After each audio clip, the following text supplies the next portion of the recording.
तो दूसरी पत्नी जैसे देखती है दौड़ती भागती, जितना भी काम कर रही होती छोड़ देती है और पहुंच जाती है पैरों को दबाने के लिए। श्री मान जी ने मन में विचार किया, कुछ अच्छा किया है मैंने, जो कि आज हमारी इतनी सेवा हो रही, लेकिन जानते नहीं है आगे हमारा हाल क्या होने वाला है। धीरे धीरे जैसे कुछ समय व्यतीत होता है तो आज जो दूसरी पत्नी है ना, वो दूसरी पत्नी मायके चली गई। और कहाँ भी गया, हमारी माताएं बहनें जब मायके जाती तो बच्चों को अपने साथ में लेकर के नहीं जाती, घर में छोड़ देंगे। और जब तक बच्चे फोन नहीं करेंगे मम्मी आ जाओ मम्मी आ जाओ, तब तक मम्मी नहीं आएगी। और फोन जब बच्चे करेंगे तो मम्मी क्या कहेगी, बेटा आज रुक जाओ, आज हमारी बरसों की पुरानी सहेली आ गई है, तो हम सहेली से अपनी 2-4 बातें कर ले, कल परसों में हम अवश्य ही आ जाएंगे।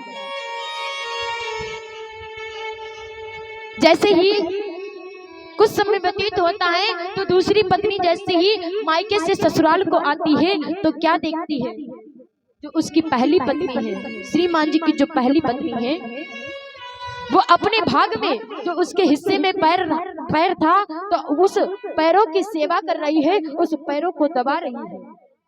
अब जैसे ही दूसरी पत्नी ने देखा तब तक क्या हुआ, श्रीमान जी ने करवट ली।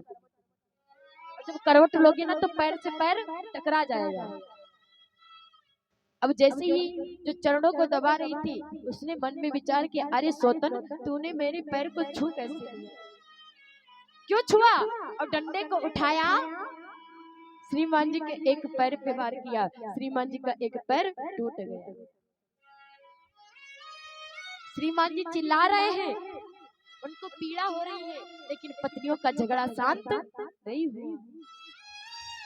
जो पत्नी मायके से आई थी उसने सारा दृश्य देखा, उसने जैसे ये हाल देखा तो उसी समय उसने क्या किया, बैग को वहीं पर छोड़ दिया और जाकर के पहुंची और कहने लगी, अरे सौतन तूने अच्छा नहीं किया है, मेरे हिस्से में जो पैर आया था उसको तूने तोड़ डाला।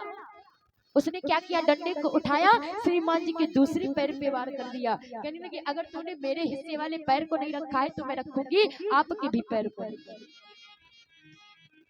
अब भी झगड़ा नहीं शांत हुआ, दोनों पैर टूट गए। अब श्रीमान जी के 2 हाथ बचे हिस्से में।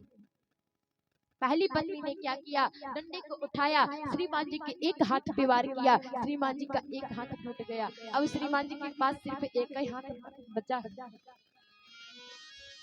तब तक क्या हुआ, दूसरी पत्नी ने डंडे को उठाया, श्रीमान जी के दूसरे हाथ पे वार किया। अब तो श्रीमान जी के ना तो पैर है ना तो हाथ है, पलके के ऊपर पड़े हुए हैं, पीड़ा हो रही, चिल्ला रहे हैं, लेकिन पत्नियों का झगड़ा नहीं शांत हुआ। आज वही बात माली कह रहे हैं, हे प्रभु जब 2 पत्नियों वालों का ये हाल हो सकता है तो मेरे इस बगीचे में पता नहीं कितने पत्थर पड़े होंगे, अगर हर एक पत्थर में आपका पैर लग गया तो हर एक पत्थर नारी बन जाएगी। जब इंसान 2 पत्नियों के साथ में नहीं रह सकता है तो हम इतनी सारी पत्नियों के साथ में कैसे रह पाएंगे। कि चहुदी सचिताई, अरे पूछे माली गन चहुदी सचिताई,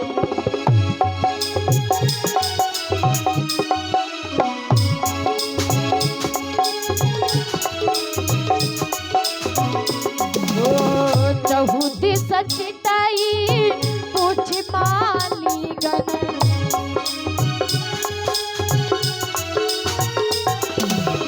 लगेले नदल फूल मुझे मना, लगेले नदल।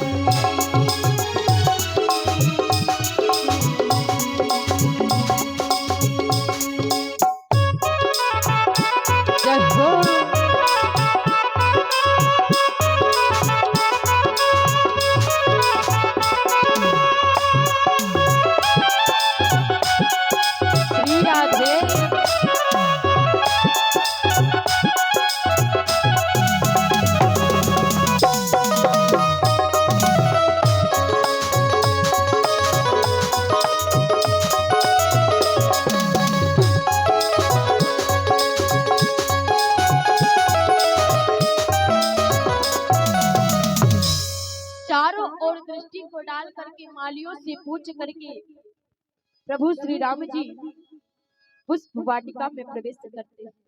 और जैसे ही प्रवेश किया तब तक इधर क्या हुआ, कहीं अवसर सीता तहाँ आई, गिरिजा पूजन जननी पठाई।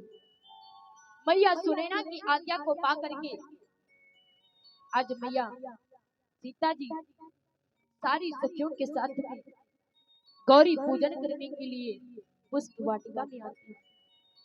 सर्वप्रथम सरोवर में स्नान किया, सुंदर वस्त्रों को धारण किया, फिर गिरजा जी के मंदिर में गई और गौरी मैया का पूजन वंदन किया। मैया जानकी ने क्या मांगा, अपने योग्य सुंदर वर मांगा कि मैया मैं जैसी हूँ मुझको वैसा वर चाहिए।